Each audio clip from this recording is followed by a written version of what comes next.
Steve, bring us up to speed. What's the now the sort of circle of investigation, if you will, has kind of spread to his son here in the United States? Well, I think the latest that we're reporting was that Bo Guagua, the son of Bo Xilai, earlier this week he came out and said, "I've never driven a Ferrari." But what we found through records was that he actually was driving a black Porsche, and he's a student at Harvard Kennedy School. And not only was he driving the black Porsche, but he had been cited 3 times for various vehicle driving infractions over the past year and a half or so.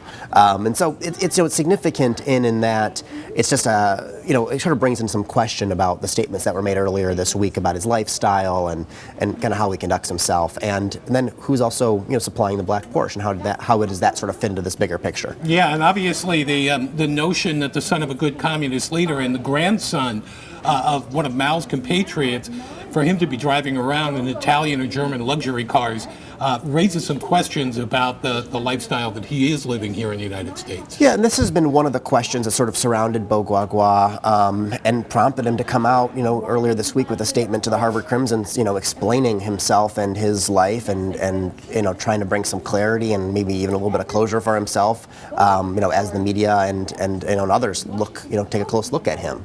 And does this seem to suggest that the scrutiny on his father, as well as his mother, is intensifying to the point where we're now getting more granular about the aspects of their lifestyle? I think in some ways that's probably true, but I think Bo Guagua has been, he's part of this Chinese princeling class. He's somebody who's been, of high interest for quite a while, before this, recent scandal has sort of exploded. It's been, he's always been a person of interest, and now in light of all of this, there's even more of a focus. And, the understanding that from some of the investigators is he hasn't been accused of anything, certainly, but, there was apparently some type of economic ties to the British businessman that involved Bo Guagua. We still don't know that much about that.